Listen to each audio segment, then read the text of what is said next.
Frequent Miler on the Air starts now. Today's main event is Wyndham a legit first-tier hotel program? Good question. Good question. Yeah. Things are changing. The times they are changing, Greg. Things are changing. I can't even believe we're asking this question. I mean, a year ago, Nobody would have asked that. Like, it would have been the asked shortest. It would have The been like shortest show ever. what crazy thing did Greg and Nick do this week? They suggested that maybe Wyndham was worth thinking about, right? That's probably what it would have been. But yeah, no, today we're going to talk about it. Are they legit? Yeah, there's a lot of good things happening on the Wyndham side. So, okay, let's drag out the giant mailbag first. All right. And today I have it digitally because I'm not set up with a printer. So, two pieces of feedback came from my post on the value of Wyndham points, where I redid the point valuations. And first, Pam says, Wyndham is a distinct two-tiered company, unlike any of the other major brands. I know you were considering Wyndham as a whole, which is fair, but I doubt I'll ever use my Wyndham Rewards on a Travelodge or Super 8. Wyndham Grand, Dulce, Trademark Collection, and Timeshare Resorts consistently earned well over 1 cent per point. I think she meant redeem for better than that. Mm-hmm. I am top tier with Hyatt, Hilton, and Marriott, but Wyndham gives me the best bang for my buck.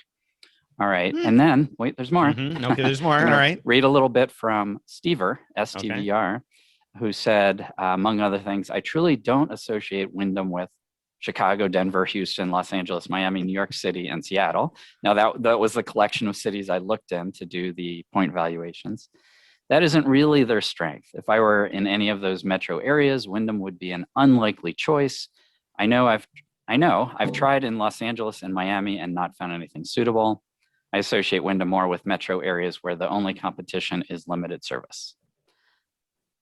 I mean, fair arguments on both sides, but I think that just goes to show why you have to do the reasonable redemption values the way you do, because people are going to use the programs in different ways. And so, Stever may be happy to use his points at a, Travelodge along the side of the highway, wherever it might be, to save money on a free night overnight somewhere. And Pam might want to only stay at the top end Wyndham properties, wherever those may be. And then, of course, we also are going to have to talk about Vacasa and some of the other ways to get good points out of, or good value out of Wyndham points. So, there are a lot of different options. I think there might be more in common between Stever and Pam than is obvious. Okay. Or at least maybe I'm reading into it. But I looked up, after reading Pam's note, I looked up a couple of these brands like Dulce and Trademark Collection that I didn't really know anything about. And to be honest, I still don't know much about them.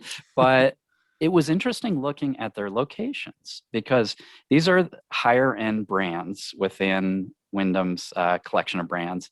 And I was surprised to find things like Dulce and Trademark Collection in markets where you don't normally see many top end chain hotels. And so I found one in Northern Michigan, and I had no idea there was anything Wyndham related other than, things like Super 8s or whatever in Northern Michigan. So finding out about that is very interesting. And it kind of like the Vacasa vacation rental thing, Wyndham might be, a more interesting chain or, program than we were kind of aware of before, because it does seem to have more going on in places where there's maybe less competition. Yeah, that's a good point too, because I think I have stayed at a couple of Trademark Collection properties over the years, long ago at this point. So that's why I only kind of vaguely remember. But I do remember, my image of Trademark Collection is that sort of I don't know if rural is the right word, but more like a mountain destination somewhere that's kind of far away from everything. And so, perfect example of a time when having those points could really be useful. And, we've seen in the past that there have been opportunities also at some of those more limited service type properties that, again, are in places where there aren't a lot of other competitors, near national parks and, in the Midwest or the Western range of the United States, in the kind of more open plainsy type places. So, yeah, I think Wyndham has a reach that, we're going to talk more about, but I think that it's intriguing, it's interesting, and certainly they could both appeal to different or similar sets of travelers. They may, like you said, have more in common than meets the eye. So Right, right. And then of course for those who are comfortable with a sort of lower end Super 8s and stuff and Days Inn, they have plenty of that sort of thing. yeah. And of course that was my poor attempt of creating a Segue. transition Right into what crazy thing did Days Inn do this week? Yeah, what did they do? Something about paying someone to take some pictures, right? What's going on there? That's right. They're looking for someone who has the skills that they need to make Days Inn look attractive.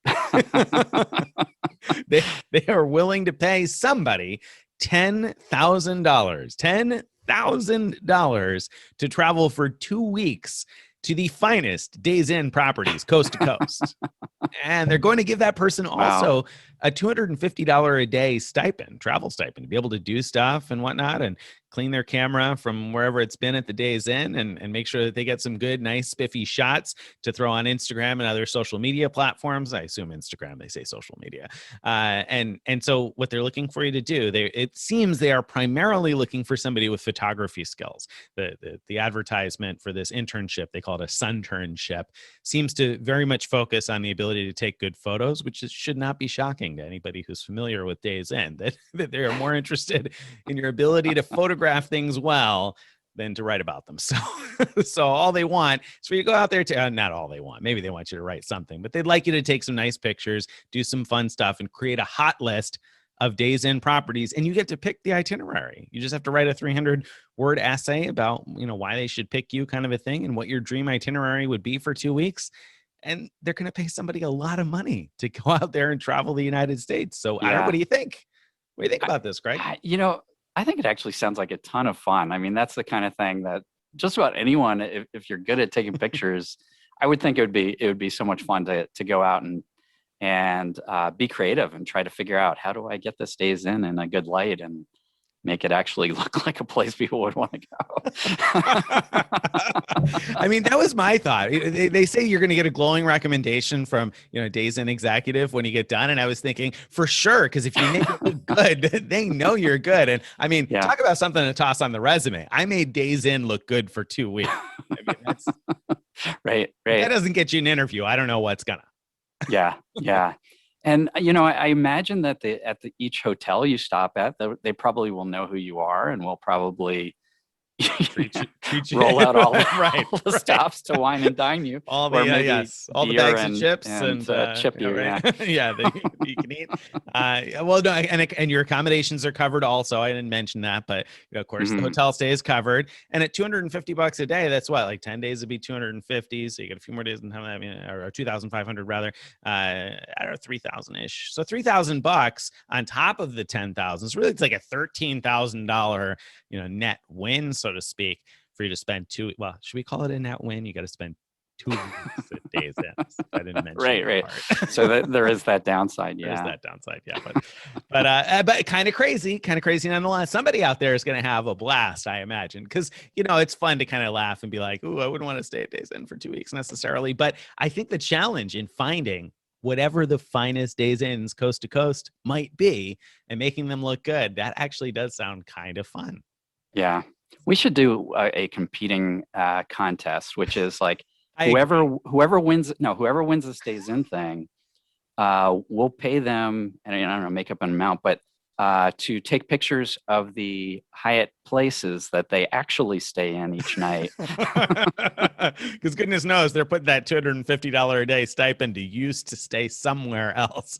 Anywhere else. No, we joke. I mean, when's the last time you've stayed at Days Inn?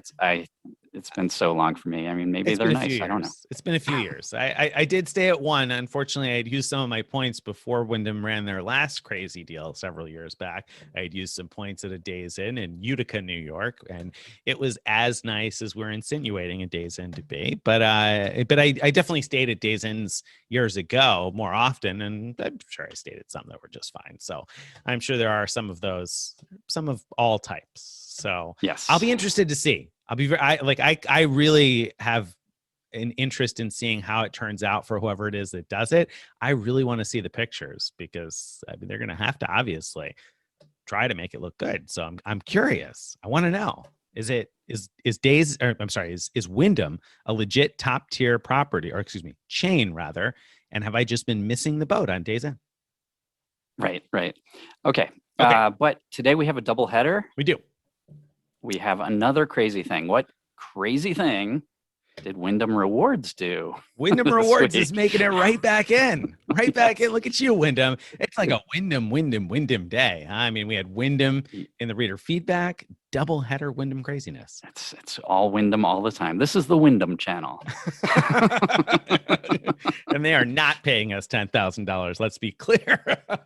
No, So, they'll probably debit us somehow for airing the show. Take some points away from us. Lawyers will send us some cease and desist letters.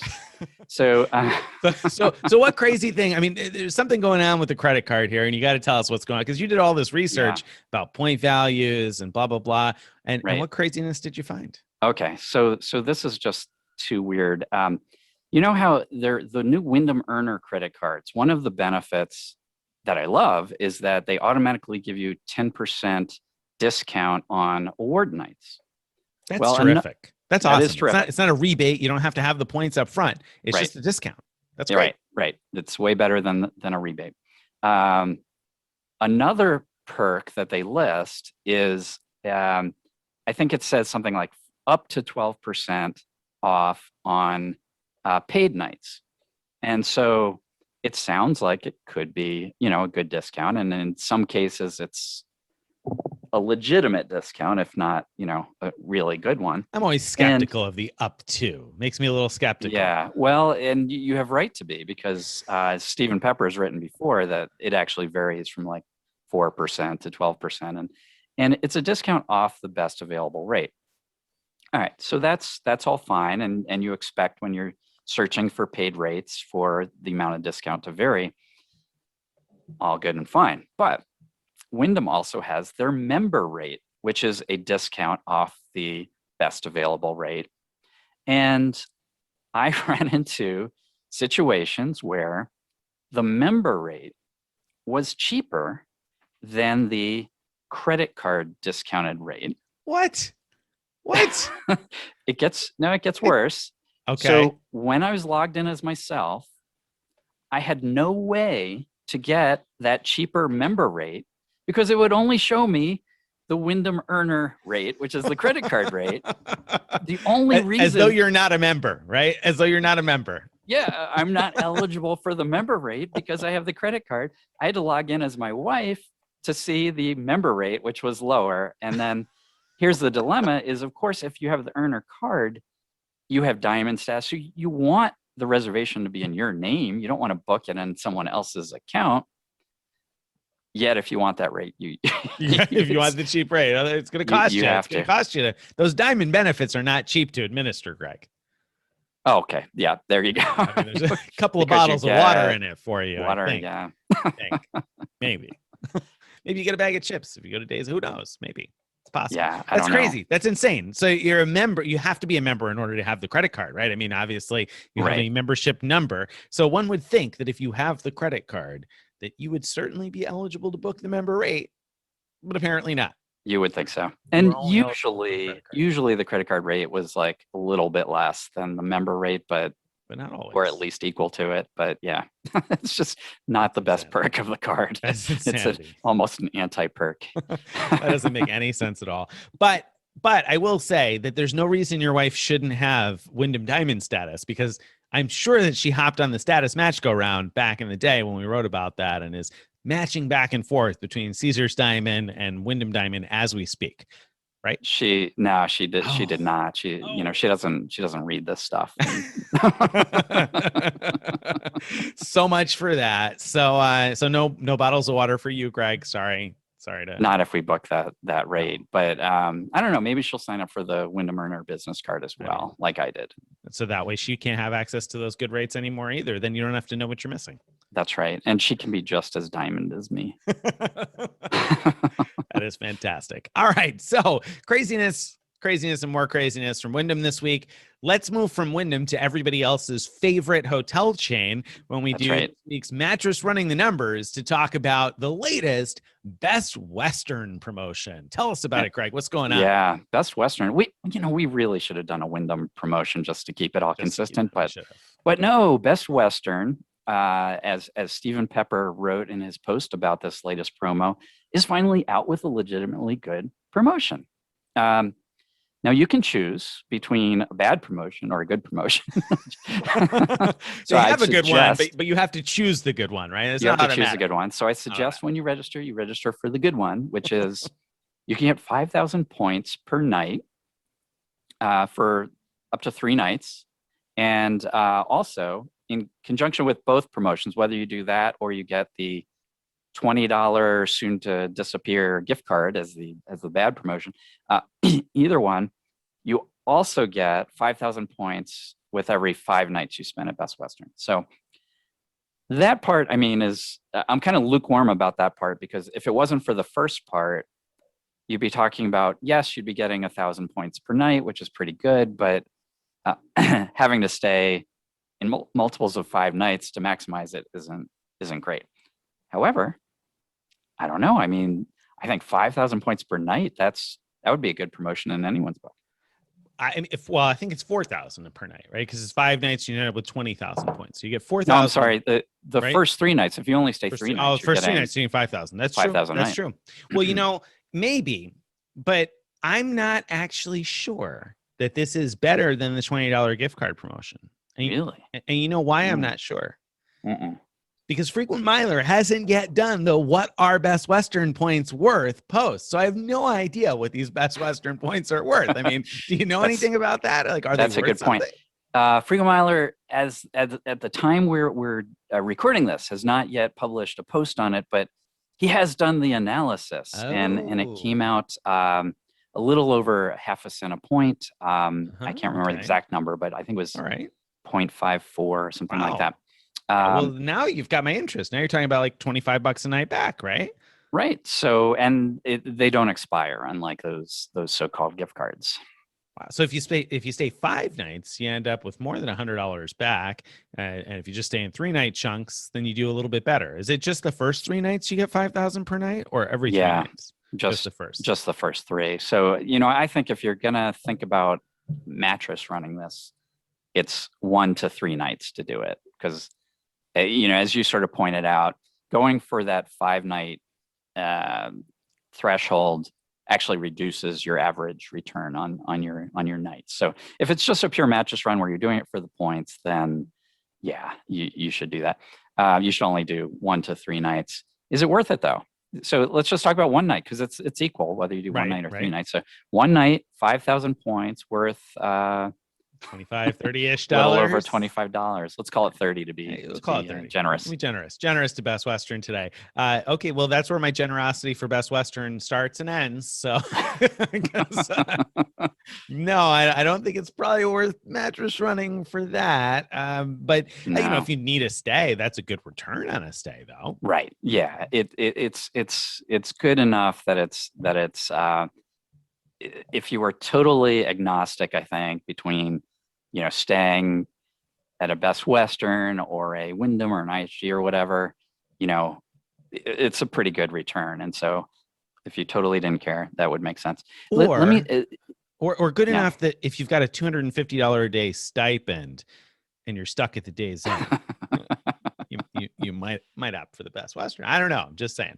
Interesting. Go ahead. Yeah, maybe. What were you gonna say? One of the things that I found really surprising when looking at the Best Western numbers, the how much value you get from their points, is that it doesn't change much when I look at the 60th percentile, 70th, 80th, 90th. The point values are all clumping around that 0.5 to 0.6 range. So unlike most other programs where if you cherry pick the best awards, you can do really, really well, that's much harder to do here. I didn't see many opportunities to get, far outsized value. So I say, no, my vote is no to this as a mattress run. I'm gonna readjust. Probably no to a mattress run, but I'm gonna add something anyway for those of you who are out there who are like, well, there is a Best Western I could stay at. I checked while we were talking about this. And at the time of recording, which I think will still be the same at the time of publication, Rakuten is offering 15% back on Best Western, which is alternatively 15 membership rewards points per dollar if you're earning membership rewards points. So that's a nice return. If you stack that along with the points promo, I mean, again, you're not going to mattress run it probably, but that starts to get pretty darn good. I mean, if you got $100 a night and you're getting 25 back from the promo, or 30 back, we said, from the promo, and then even 15 back from Rakuten if you're taking it as cash back instead of points. I mean, that's almost half your stay back. So, right, not bad, yeah, Best Western. No, not it's great, but not bad. Legitimately good promotion. Yeah, there you go, Best Western. Okay, so speaking of legitimately good, that takes us, I believe, to the main event. Yeah, Wyndham. Is it legit? So I've always thought of Wyndham as a sort of second tier program, meaning, it's good to have the points in case something comes up where you can use them. But there's no way I would concentrate a lot of my if I'm doing cash stays on Wyndham in order to get more elite status or earn more points or both. I think of like Marriott and Hilton as the, maybe IHG as the sort of first tier programs. They've got hotels everywhere. They've got every range, whether you want cheaper or more expensive. And at least with Hilton and Marriott, they have reasonable elite programs, so you can get a lot of benefits. Wyndham, though, as we've seen this week, they not only are the points worth more than we kind of thought before, but earnings on paid stays are also very good, especially if you get that Wyndham Earner business card, because then you've got diamond status. So having top tier status gives you more points per dollar for your paid stays. And the Wyndham Earner business card gives you 8 points per dollar at Wyndham. So that combination gives you a lot of points per dollar. As we said earlier, the points are worth more. The combination means that you're doing really well compared to most other brands, most other chains, by concentrating your paid stays at Wyndham.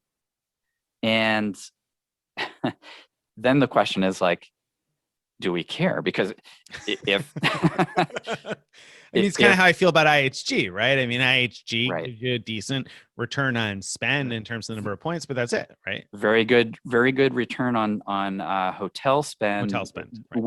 With the IHG Premier card, because it gives 10 points per dollar, and platinum status, so you get extra points there. Yeah, IHG, you have good return on spend in the hotels, but you're like, well, what am I going to do with those points? It's not that great of a program. Is Wyndham different? Are they at a point where we can legitimately get excited about earning more Wyndham points than Marriott or Hilton and everything like that? I think it's interesting because Wyndham I think they are legitimately different than other hotel programs. I have to agree with Pam on that, in the sense that they have a very eclectic collection, because they have some very kind of what I'm going to call low-end brands, and I feel like that mischaracterizes it, because I'm sure that some of those low-end brands are nice, and I don't mean to say low-end like not good quality, but I mean like Super 8 type places. Some Super 8s are fine and some are not so fine, but they have some very inexpensive type of brands. But then they also have brands that are certainly average to higher than average price. There's even some all-inclusives in the Caribbean. And then now, of course, we have the Vacasa vacation rentals, which is huge. And of course, there's also the timeshare properties, and there are even some decent properties that are sort of like independent-y in there in the middle somewhere. I know that we talked the other day about that one in Sedona that someone had brought up in a comment, and then a reader reached out to me and sent me a message and said they booked it and they were super excited because the cash rates were really high and it was 15,000 points per night, and it looks like a boutique type of a property in Sedona. I don't know, I haven't been there, but they have an interesting mix of properties that I think that makes it kind of more intriguing than IHG, because IHG it's, really kind of cookie cutter type stuff for the most part, apart from Kimpton and Intercontinental. Really, most of the other hotels are kind of they fit that cookie cutter sort of image of whatever the brand is.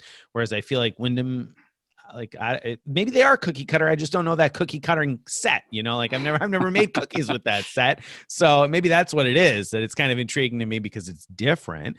But I mean, I think that there is a lot of potential. And I think the particularly exciting thing for people listening to this show, reading Frequent Miler, et cetera, is that the credit card, the business credit card, gives you an amazing opportunity to manufacture nights from spend. And I think that that is a key differentiator that makes them now closer to a top tier. Even if their properties aren't all luxurious, there are some that look certainly reasonably luxurious and nice. And there's a really easy way to get the points.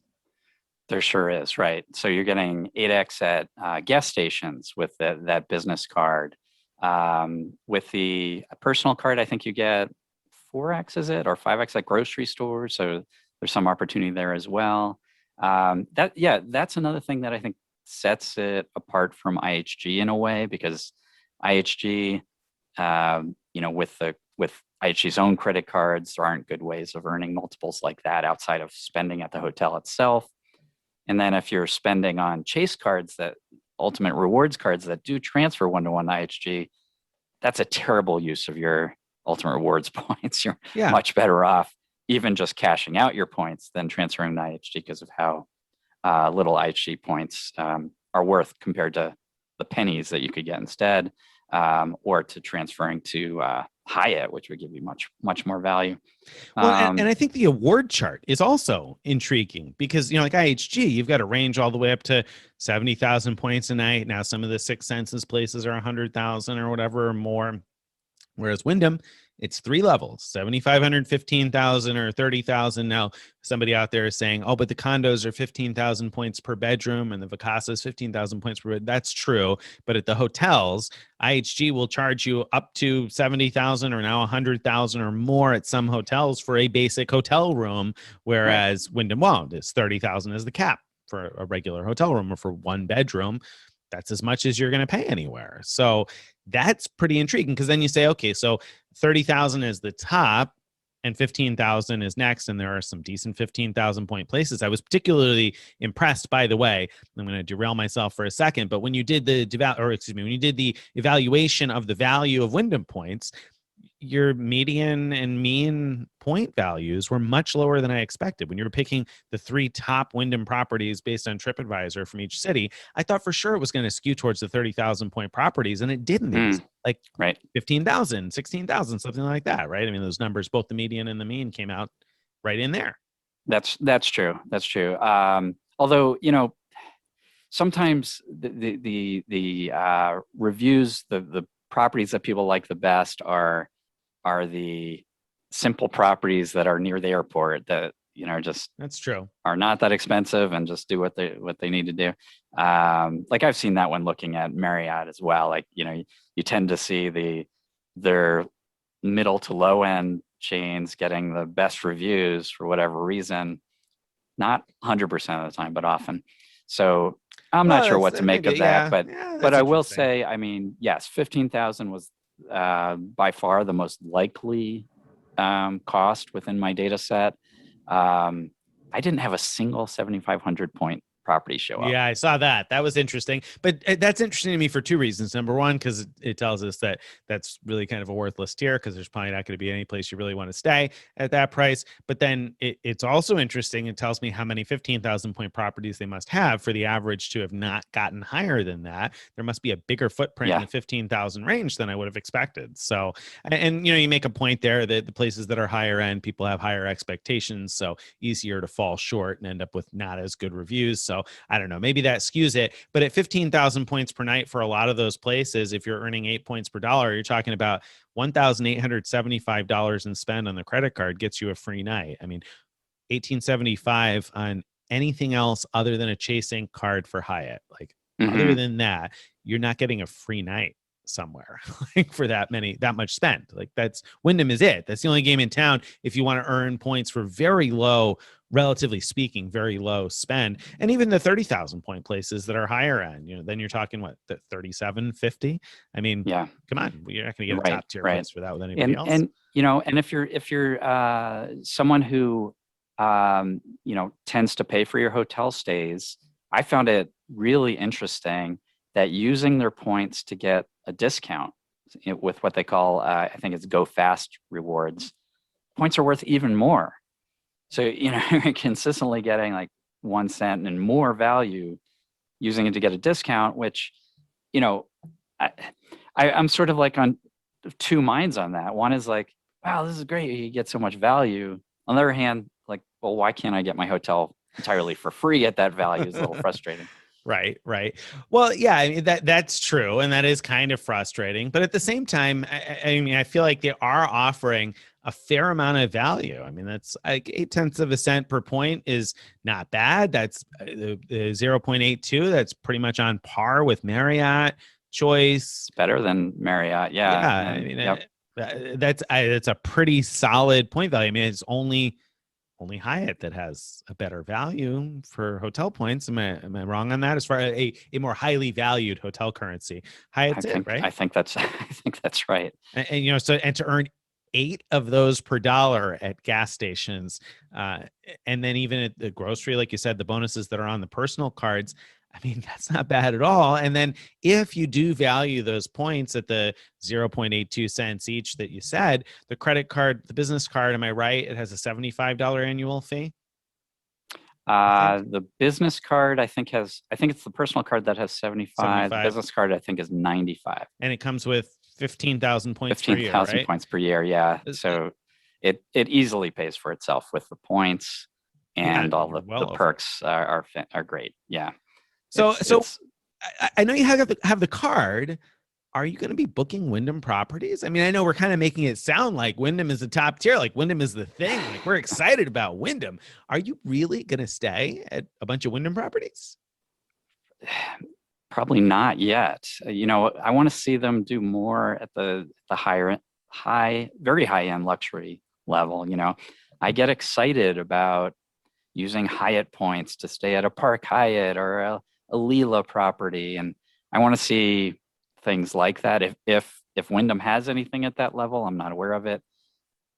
There might be, I don't know. So and it's not unreasonable to think that they might start building out at that level. Well, and I think that it's interesting for me. So I love those types of properties that you just talked about there, the Park Hyatt type of a high-end chain properties. So that would be my hesitation with going all in on Wyndham. Half my hesitation. My other half is that I enjoy my elite perks. I want breakfast and stuff like that, or lounge access, and you're not going to get anything like that with Wyndham. And that's one of the things that turns me off about IHG. Even though there are some nice IHG properties out there, I'm kind of like, they're not going to give me anything. What's in it for me to be loyal? And some extra points, I guess. I don't pay for enough paid stays to get super excited about that. But I do like to use credit cards and make some points up. So that's why Wyndham intrigues me a bit more. Now, on top of that, as someone now at the kind of beginning stages of family travel, and certainly in the time period that we're coming out of here, those vacation rental type properties are much more intriguing to me now than they ever were. So Vacasa for sure. I mean, we've talked a lot about that. That's Absolutely. Really intriguing. I can't wait. I would not hesitate to book one of those. Yep. Yeah. I mean, I can't wait to see what my first experience with that works out to be like. And then also some of the timeshare properties that people have mentioned. I'm very curious to look into some of those and see how many 1-bedroom timeshare type properties I can find, because those would also be monster value at 15,000 points per bedroom per night. I mean, if I could be manufacturing nights in vacation rentals with a kitchen and a bedroom that's separate and all the rest of that, it's like getting my own suite upgrades, right? I mean, who needs suite upgrade awards if you can book the 1-bedroom right from the get-go? It's not such a big deal anymore. So I'm really intrigued about that, and I was disappointed that you didn't find a way to kind of mix that into the reasonable redemption value. Now I understand why you didn't, but at the same time, I look at it and I say, okay, so what we know so far about Vacasa is that your 15,000 points for a 1-bedroom, we're pretty confident that will buy you up to a $350 a night. So we're talking about more than 2 cents per point in value, potential value for a 1-bedroom. Now, obviously, Right. there's a range, so they're not all going to be that high. So that makes it a little difficult to account for. But that's a fantastic use. Somebody else pointed out the fact that you could transfer points to Caesars. So if you're listening to me and you're like, Nick, stop talking about family travel. I don't care about that. I just want to go to Vegas. Well, great. They got you covered there too, because you could transfer over to Caesars Rewards and get 1 cent per point towards rooms and food and all the rest of that kind of stuff, shows, whatever it is you want to pay for at Caesars. So, Right. so points are easily worth 1 cent each for anybody interested in Vegas or Atlantic City or the other places where Caesars Rewards has properties.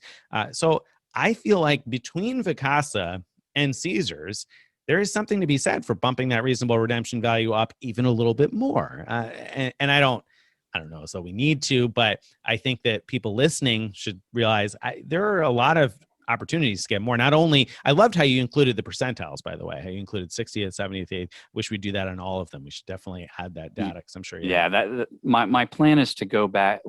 When I update each set from now on, I'll include the percentiles. And so, my goal is to update them hopefully quarterly. I mean, I don't want to, keep waiting years to do this, but now that I have a process to go through, it shouldn't be that hard to do that. The percentiles, yeah. So I think that's how we answer that question of like, what should the RRV be? If you're going to be using your Wyndham points for, well, if you're going to be using for Caesars, then just in your head, just use 1 cent, because that's what its values at, right? Mm-hmm. But if you're going to be using it for Vacasa or other like high end ones, then look towards the 80th, 90th percentile on that chart, and just fix in your mind the numbers there as to what the Wyndham points are worth for you. I just don't feel comfortable. That's even still low. That's it for Vacasa. That's even still low. I mean, obviously you're not going to use them all necessarily for Vacasa. So, but that's even still towards the low end. So I guess that's where I look at it and I say, this is a really interesting program, because look at all these different things we talked about. You could stay at a Super 8 for a reasonable number of points. You could stay at a potentially mid-tier type of a place. They have small inclusives. They've got the timeshares. They've got the vacation rentals. They have a wide range. That's a wider range than what you'll find with most hotel programs, right? I mean, we get excited about Hyatt having small luxury hotels of the world because, those do look pretty nice. But I think that what Wyndham is adding here with the vacation rental game and Caesars and everything else is just a different set of really cool things. So I think the argument can be made that they are a legit top tier program. They're probably not the one I'm going to choose primarily. Right. So the two things they need from us, like for us to really put them up there with, let's say Hyatt, which ones we really like is they need to up the game on the elite program. I mean, to be honest, I don't even have in my head like what they offer it for diamond status, but just whatever it is, it's not good enough, because we would remember we would remember if they were good perks. Yeah. And they need to expand out their higher end like luxury properties. So I kind of wish it was them instead of IHG that had bought Six Senses and the other can't remember what it is, but IHG had recently bought another Mr. and Mrs. Smith. That's it, Mr. and Mrs. Smith. If Wyndham had done that, I'd be much more excited about those, because we'd probably be looking at 30,000 points per night instead of IHG, as you said earlier. You were looking 100,000, 200,000. It's right, whatever it is. Right. Well, and I don't know, maybe I'm glad that they didn't buy those things, because maybe they would be pushed in that direction if they had bought those things. I'm less committed to the fact that I need more luxury properties. It sounds like they have some decent, I don't know if luxury is the right word, but decent, comfortable type of properties where I feel like I could probably be reasonably happy. And I'm not going to only have Wyndham points. I'm going to have some other points. So I feel like I could make them my primary program for a few years at the stage of life I'm at. I think if I were at Greg's stage of life, I would be much more hesitant. I would be demanding the luxury properties like he is. There you go. That makes a lot of sense. I think for a family with young kids, Wyndham's probably has a really good collection. I think right now, I think probably, I don't know. I got to do some more research. I'm intrigued like you are. Yeah. Yeah. All right. Pop quiz time. Okay. What are the hotel chains, hotel loyalty programs that do not charge resort fees on award stays? All right. So Hyatt does not charge a resort fee on award stays. Hilton does not charge a resort fee on award stays. Marriott, we know, does. IHG, it's hotel dependent, I believe, because I know some do. So I don't think IHG is not one of the ones that doesn't, was your Right. question. They do Wyndham, not. I mean, Wyndham, they do they charge. do. They do charge. Yeah. Yeah. Wyndham, I know they advertised it as no fees, but I saw that a reader commented and said that they booked like a go free and it said no fees, but then like a week later they changed, like the reservation got changed and fees got Yeah. added. I don't know about Wyndham. Do you? I can't speak to that one reader complaint, but when I was doing my research, I came across something that I thought was odd. It was in their in one of their FAQs.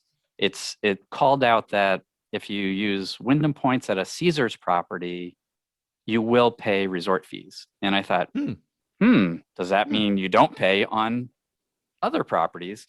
And so it took me a while, but I did find in their terms and conditions that you're not supposed to be charged resort fees on free nights. So, Excellent. whether or not nice. all of the individual hotels Play by the rules. adhere to that,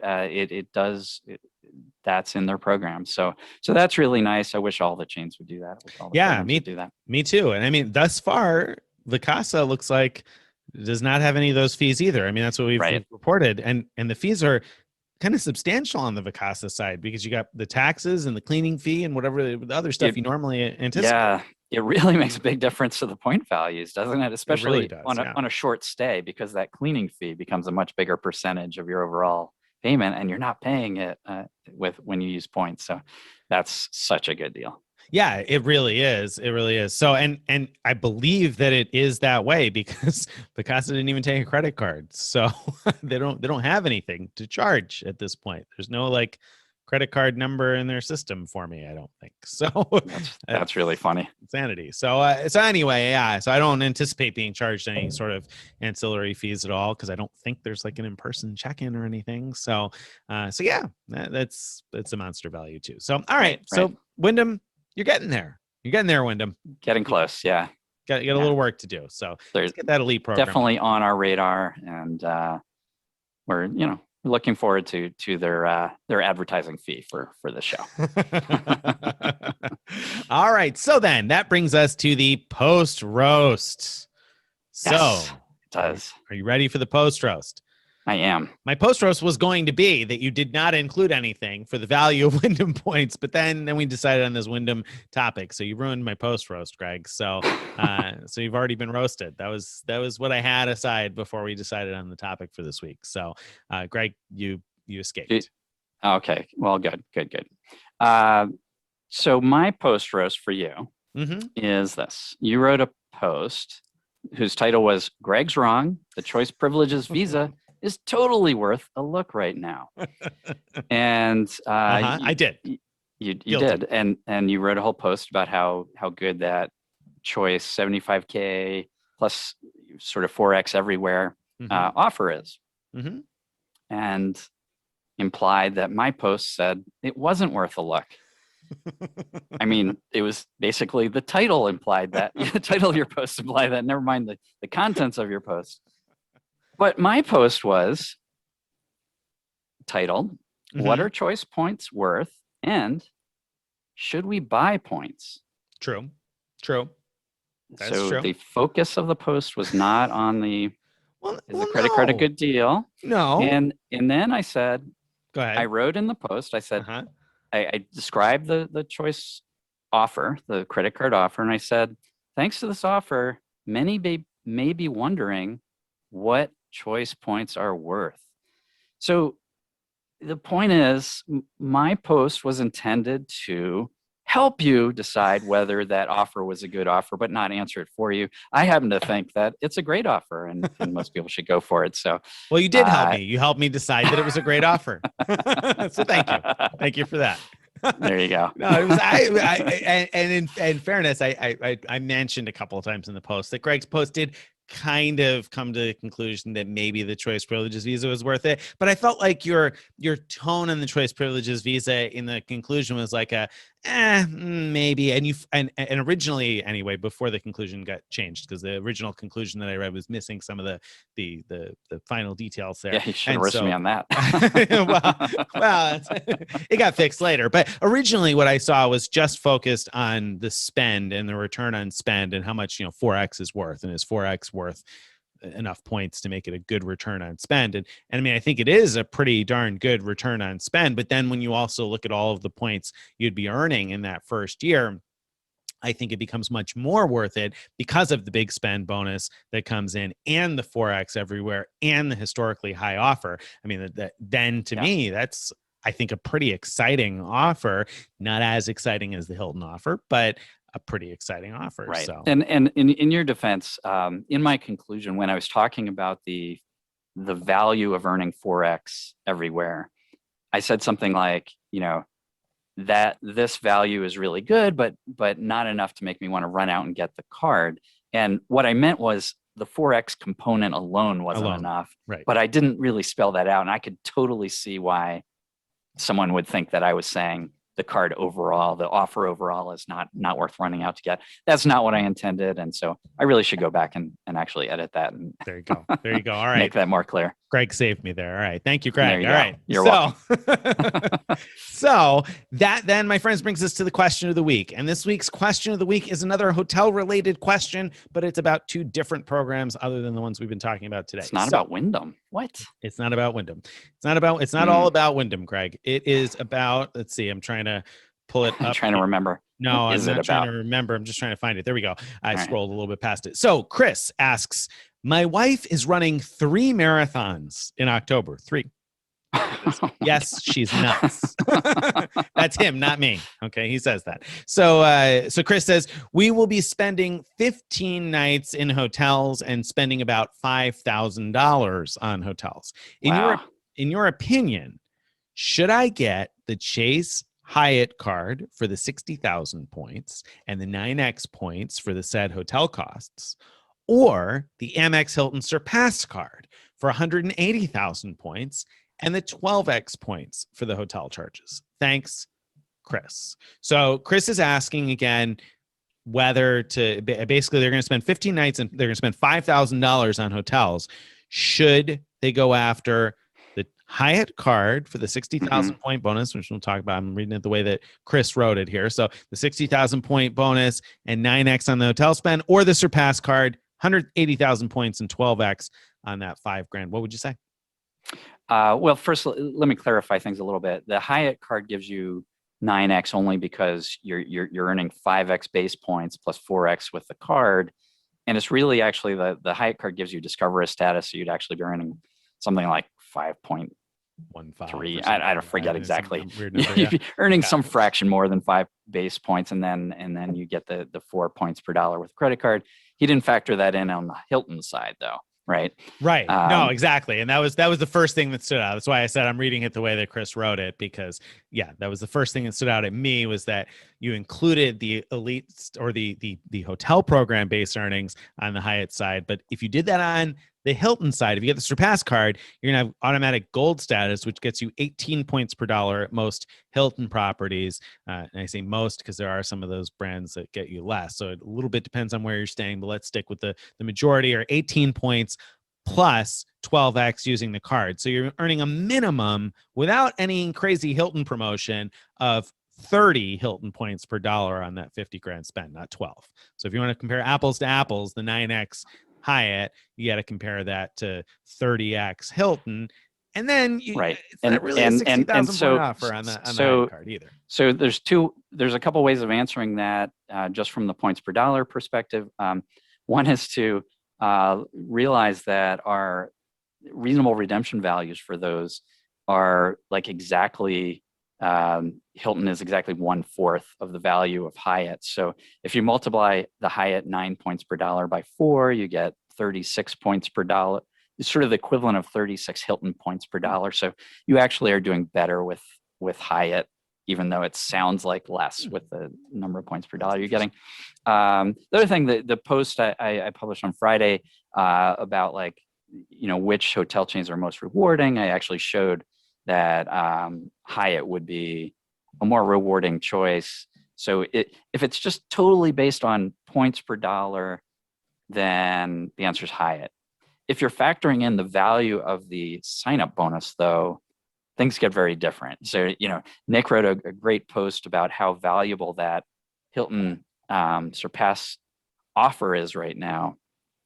And so if you can be putting a lot of that first spend that's required to get the full sign-up offer actually at Hilton properties, you're going to be getting just an incredible number of points in addition to sign-up bonus. And then eventually, once you hit $15,000 spend, you're going to be getting a free night, which is, which can be used anywhere, any day of the week.